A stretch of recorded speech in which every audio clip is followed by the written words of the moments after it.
Dan, pozdravljeni spoštovani gledalci in gledalke. No, tale vikend je bilo nadvse pestro, predvsem tudi zaradi nagradne igre, ki se je dogajala preko družabnega omrežja Facebook. In tam smo seveda podelili eno hvaležnico. Jutri izide in moram reči, da sem bila tako navdušena, kajti naloga je bila, da napišete nekaj, za kar ste hvaležni. Torej za nekaj karkoli, kar se vam je danes zgodilo. In tašni odgovori zares so me navdušili in z hvaležnostjo sem tudi jaz brala vse te vaše hvaležnice. In ja, hvaležnica torej izide jutri, no Maja Sem pa je tista, ki je torej prejela tole nagrado in bo tudi prva, ki bo hvaležnico dobila, kljub temu, da jih je veliko že rezerviranih v prednaročilo. Spoštovani gledalci in gledalke, v svoji družbi pa pozdravljam Maginjo Blankito, zdaj že kar prijateljico, kar nekaj let že, ne? Ja, zdaj pa res že nekaj let, že našteva več, se mi zdi. Ja, in pravzaprav moj prvi stik s tabo je bil preko majevske abdominalne masaže, saj me je kar majčkeno premaknilo dejstvo, da 80% žensk ima pravzaprav medenico oziroma maternico v napačnem položaju. In to seveda potem kasneje vpliva na vse te ženske težave, ki jih je pa vedno več.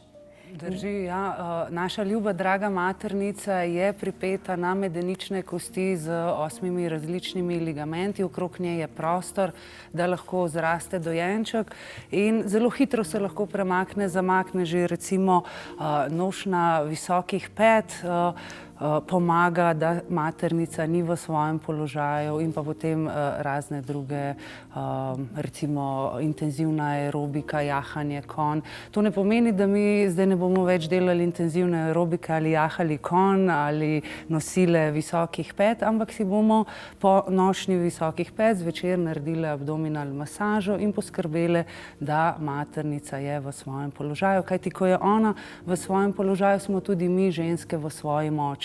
In Don Elijo Panti, on je bil avtentični Maja šaman iz Belizeja, je rekel, da maternica v bistvu predstavlja ženske druge možgane. In če ona ni v ravnotežju, potem ženska ni v ravnotežju. Kje si se pa ti naučila abdominalne majevske masaže? Najprej sem šla v Grčijo na prvo stopnjo tega šolanja. Prva stopnja je namenjena samonegovanju, se pravi se vsak najprej nauči, kako se masira sam. In potem me je ta masaža toliko navdušila, da sem odpotovala v Centralno Ameriko, v Belize, k doktoru Siti Arvigo, ki se je pa učila od Dona Elihija Pantija, poslednjega Maja šamana, in bila njegova učenka dobrih 10 let. In zdaj ona predaja nam znanje po svetu. Ja. A si bila tudi ti ena izmed tistih 80% ženske imela napačen položaj? Ja, seveda. Pri meni je bila tudi to posledica prekomerne teže, ki sem jo imela toliko let, pa potem, bom rekla, ošvohlene mišice, spodnje mišice trebušnega dela, pa hrbtnega, in to se vpliva, kajti vsi veliko sedimo in se premalo gibamo. O ja, pa še kako. Torej, majevska abdominalna masaža je nekaj, kar ti nekdo drug izvaja, oziroma se naučiš in si potem sam doma izvajaš? Tako. Sama osebno izvajam tretmaje, kjer najprej posameznico zmasiram, najprej trebuh, pa potem hrbet, in pa v zadnjem delu vsakega naučim, kako se masira sam. Kajti vsi imamo roke, ki nas zdravijo, in vsak si dejansko lahko izvaja to masažo sam doma. Meni je bilo nadvse zanimivo to, jaz sem obožujem masaže, kamorkoli grem, potujem po svetu in tudi v Sloveniji preizkušam različne masaže, ampak kar sem ugotovila, trebuh je tisti predel, ki bi največkrat potreboval masažo, ampak v nekih masažnih salonih ta del izpustijo. Po trebuhu se mi zdi, da kar ne masirajo, pa tudi večina žensk je neprijetno. Nimamo tako zelo rade svoje trebuščke, da bi jih potem z veseljem pustile, da se jih nekdo drug dotika. Že pri partnerju včasih tako malo. Pa smo malo žgečkljivi, pa malo nam je nerodno, pa tako. Ja, dejstvo je in na nek način žalostno, da večina maserjev, recimo klasične masaže, ne masira trebuha, da tudi v šolah grejo zelo hitro čez trebuh čez.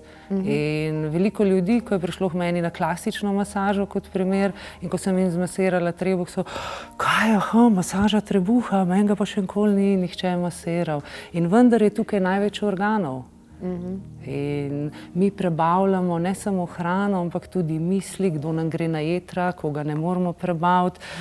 Skratka, tukaj prebavljamo emocije, pa smo zaljubljeni, pa nam grejo metuljčki in na nek način tudi taoisti pravijo, da je sploh naše črevesje predstavlja druge možgane. Maja pravijo, da je to pri ženskah maternica, so drugi možgani. Ja, če tako pogledamo, 80% bolezni nekje izvira dejansko iz samega črevesja, mi pa mu pravzaprav ne povzročamo neke pozornosti, razen mogoče občutka sramu, ko se pogledamo v samem ogledalu. Recimo. Torej, čas je, da se povežemo s svojim trebuhom, ne? Trebuščkom. Definitivno, ja.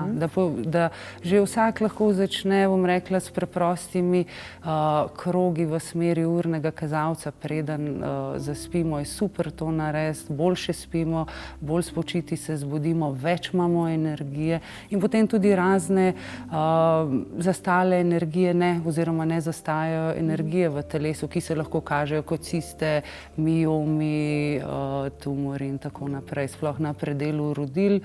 In danes ima veliko žensk velike izzive z policističnimi jajčniki, z endometriozo in tako naprej. Nedolgo nazaj sem dobila mail od gospodične, ki je prišla na abdominal masažo, se naučila, vzela zvezdne esence, naredila vaginalno kopel, odšla k svojemu ginekologu na pregled in rekla, jaz nimam nič več, imela je namreč cisto.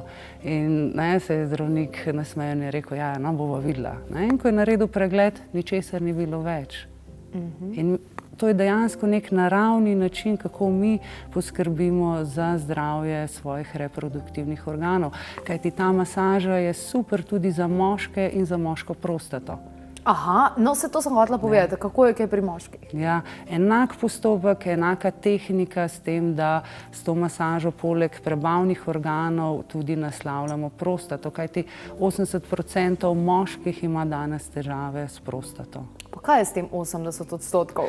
Ne vem, dobro se sliši po moje. Paretovo je vse 80-20. Evo, 20% časa, ki ga namenite za svoje telo, zato da dobite 80% afekta. Odlično. Paretovo pravilo. Kako dolgo zdaj traja ta večerni ritual potem? Zvečer si reka, da je dejansko najboljši. Najboljši zvečer, lahko pa tudi zjutraj. Jaz osebno zjutraj nimam časa, tako da jo izvajam več ali manj zvečer. 13 minut traja masaža, da si jo sami naredimo, lahko jo pa raztegnemo tudi do 1 ure. Gremo večkrat čez. Tako več ponovitev naredimo, minimalno imamo 3 sklope oziroma 30 krogov, 3 ponovitve, lahko delamo pa 6, 9, 12, ne moramo pretiravati in zato je tudi ta masaža meni tako všeč, podobno kot zvezdne esence, kjer ni stranskih učinkov in ne moramo preveč jih vzeti. Zvezdne esence, kako je z njimi, oziroma prej si omenila, da tale gospodična je dejansko zelo dobro to kombinirala. Zakaj gre pri teh zvezdnih esencah? Mi bolj Bachove esence poznamo tukaj. Tako, tudi tukaj imamo zlate Bachove esence, namreč leta 1930 je dr. Bach dal ven cvetlične esence in z njimi zdravil paciente. Že prej v 16. stoletju je bil znan Paracelsius, ki je pobiral jutranjo roso iz cvetlic in s tem zdravil svoje paciente. In dr. Bach je rekel, da v bistvu je vsako bolezensko stanje osnovni, da je konflikt v bistvu bolezensko stanje med dušo in umom. In te zvezdne esence ali cvetlične esence, danes so z mano prišle kristalne esence za naše čakre, dejansko naslavljajo to povezavo, ponovno povezujejo našo dušo z našim umom in potem se tudi naše telo lahko zdravi samo. Kajti cvetlične esence ali kristalne v samem bistvu ne ozdravijo nič, ampak spodbudijo naše telo, da se zdravi samo. Nedolgo nazaj sem dobila tudi povratno informacijo od gospoda, ki je bil 4 mesece praktično negiben oziroma je komaj prišel iz kuhinje v dnevno sobo, pa na WC in v spalnico. In po 11 dneh jemanja mešanice, ki sem jo pripravila prav za njega, je odšel svojo ženo na 2-kilometrski sprehod. 2 kilometra iz nič? Tu si ga je pa kar loto. Ja. Kar konkretno. In se mu je navdušenje vrnilo, ne, tudi kar večinoma mi ljudje poročajo, da imajo več energije, več veselja, več notranjega miru, boljši fokus, boljšo koncentracijo. No, pri tisti gospodični, morava zdaj obdelati, si omenila tudi vaginalno parno kopel. Drži, ja. To še pa nisem delala. Evo, to pa bi. Povej, kaj rabim? No, rabiš en velik pisker oziroma lonec, recimo jušni lonec, ne, recimo nekje 5 litrov vode, natočeš noter in potem vzameš rastline, origano, baziliko, ognjič. Lahko samo eno, origano je zelo očiščevalna rastlina. Če je to suha, se pravi, če je suho zelišče, daš nekje 2 jušni žlici noter. Vsake ali pač posamezno. Če so to žive rastline, so nekje 4 konkretne vejice, daš noter. In to kuhaš, dokler ne zavre, in potem naj vre še naslednjih 10 minut na zmernem pač ognju, odstaviš. Potem pa potrebuješ ali stol, ki ima na sredi luknjo, ali se znajdeš pa daš 2 stola, pa se ti na sredino usedeš. Včasih smo delali, ko smo bili otroci, te parne kopeli za nos. To je pa podobno s tem, da je pač vaginalna. Se pravi, rabiš ta stol ali 2 stola, 2 ali 3 dekce, da se dobro zavijaš, še prej daš od spodaj to posodo, ki je pokrita, se ti dobro zavijaš, odzigneš pokrovko, če je še prevroče, pokriješ nazaj, majčkeno počakaš, če je temperatura prava, se pravi, pokrovko odstaviš in nekje naslednjih 20 minut uživaš v parni vaginalni kopeli. In včasih so ženske to delale 2-krat na mesec. 2-krat na mesec? Tako. Se pravi, najprej so delale en dan pred svojim menstrualnim ciklom. S tem so poskrbele, da se je maternica res dobro očistila, maternične stene, in pa en dan po menstrualnem ciklu oziroma luninem ciklu je za opolnomočenje oziroma gradnjo, krepitev, zdravje maternice, jajčnikov, jajcevodov in tako naprej. In tudi ženske, recimo po porodu, jaz osebno sem 5. dan po porodu si tudi naredila vaginalno parno kopel in včasih so ženske to delale in ni bilo potrebno strgati, čistiti na nek agresiven način. Para v kombinaciji z zelišči, se pravi blagodejno, čisti in pa krepi. A lahko ponoviva? Lahko. Jaz bom to danes naredila. Se pravi, Super. 5 litrov vode, mrzle. Tako, tako. Ja, in dam noter, jaz bom uporabila posušene, ne?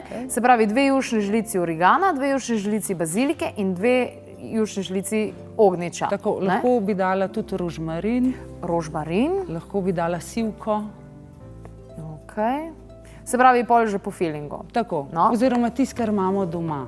Ok. Če imamo samo eno, vzamemo samo eno. Če imamo to vse, lahko imamo vse. In the mix. In the mix. Ok, se pravi to, potem to, dokler ne začne vreti in pol, ko vreje, še 10 minut naj vre. Tako, ampak na zmernem, ne da ven skače. Na zmernem, tako da malo... Tako, da so mehurčki. Ok, se pravi 10 minut. Potem pa pokrovko gor, si prištimaš stol. Pokrovko ima že kar gor cel čas. A imaš cel čas? Ja, ker cel čas, ker če ne bo si izpareval ven preveč, ker cel čas pokrovko gor, ja. Pokrovko gor. No, med tem časom pa si jaz pripravim 2 stola. Tako, boljše je en stol, v bistvu z luknjo. Ja, no, ampak... Ok, če nimaš tako... No, se zadnje lahko tudi čepim, ne? Pa malo za mišice delam. No ja, tako, ker fajn je, da je nekje, recimo, 40 centimetrov od posode, recimo 30-40 centimetrov. Dobro. No, in se zavijaš v dekce, fajn se zavijaš, cek, da nič ne spušča para nikjer od spodaj pri nokcah. In se slečem? Slečeš obvezno, gatke daš dol, tako. Lahko zgor imaš lahko majico, spodaj so gatke dol, tako. In pol se jaz namontiram in dam pokrovko dol. In potem uživaš. 20 minut. 20 minut. Pa lepe misli, pa pa lahko komuniciraš s svojo maternico, se pogovoriš z njo, z jajčniki, z jajcevodi. Namreč mi smo sestavljeni živih celic in vsaka celica ima svojo zavest. In vsak organ ima svojo zavest in tako čas je, da začnemo tudi komunicirati in da prisluhnemo svojemu telesu, svojim organom, kaj je tisto pravo zdravo, da naredimo. Ampak kaj pa pol? A pol se stuširam? Ne, pol se lahko oblečeš v pižamco in se k svojemu dragemu stisneš. Za moške pa to ni. Ne. Ne, ker njihovi spermi ne bodo veseli. Vse proba, kar jaz probam, moram posebej reči. Zato sem se spomnila, da ne bo. Ne bo, tokrat žal ne. Tudi savne, redne savne za moške in moško spermo in spermije niso priporočljive, savnanje. Pa on zunaj ostal. Tako. Ja, krasno, evo. In potem lahko pri naslednjem svojemu ciklu, zdaj, če boš naredila pred svojim ciklom, lahko pričakuješ, da se bo mogoče bolj čistilo, da bo kaj bolj rjavega prišlo, mogoče tudi kakšni kosmi, kaj starega. Namreč pomembno je, da ženska ve, kaj je tudi njena maternica skozi cikl sporoča. In če imamo mi na začetku roza kri, pa potem živo rdečo in na koncu spet roza, pomeni, da je maternica vesela, zdrava v svojem položaju, da se lepo redno čisti. Če je na začetku rjavkasto, pomeni, da se čisti nekaj iz prejšnjega meseca. Pa je potem živo rdečo in če je na koncu rjavkasto, pomeni, da se čisti nekaj še mogoče izpred enega leta. Tako da lahko res kakšne stare stvari pridejo. In potem je fajn po ciklu narediti zato, da se jajčniki ukrepijo, maternica, ligamenti, skratka. Da se vse ukrepi. In zraven še zvezdne esence, pa Maja abdominal masaža, se pravi vsak večer. Pa še nekaj sem pozabila omeniti, tudi ta gospodična, ki so jo omenile, ricinusovo olje hladno stiskano. Pri vseh cistah, tumorih, miomih se namaže, se najprej namaže, potem se da pa brisačko čez in pa termofor. To je tudi super zadeva, da se te razne tvorbe za stale energije razbijajo. Lahko pa, če ga uporabljamo pri masaži, najprej trebuščka namažemo z ricinusovim hladno stiskanim oljem, pa potem vzamemo olivno olje ali ognjičevo mazilo, kajti je ricinusovo olje zelo lepljivo in se ne moramo dolgo masirati. Gre pa v globino in razbija te razne tvorbe. Super je ricinusovo hladno stiskano olje za vse sklepe, recimo sklepi konec koncev nam omogočajo gibanje. In bi bilo fajn, da si jih vsak dan zmasiramo, kajti sklepi so podobno tako kot čakre. Energijski vorteksi tudi. Zelo zanimivo. Evo, najlepša hvala za vse te informacije, ki si jih podala. Mogoče lahko ponudiš našim gledalkam in gledalcem še kakšno lepo, zanimivo informacijo, pa tudi darilni bon si danes prinesel s sabo, ne? Darilni bon za Maja abdominal masažo, za enega izmed srečnežev. Ne vem, kakšen imate način, kako to? Bomo kar preko našega družabnega omrežja. Ja, bomo kar preko našega družabnega omrežja. Že čez nekaj minut boste našli eno tako lepo objavo in tam seveda lahko odgovorite in bomo nekoga izbrali. Sicer pa že jutri bo tudi tale recept, ki ga je pravkar podajala Maginja Blinkita. Našli ga boste torej na spletni strani www.klepetobkavi.si, ki pa bo nudil tudi povezavo do njene spletne strani, tako da boste našli še kakšno zanimivo informacijo, ki vam lahko pomaga na vaši poti do zdravja. Naj vam bo svet lep. Hvala lepa.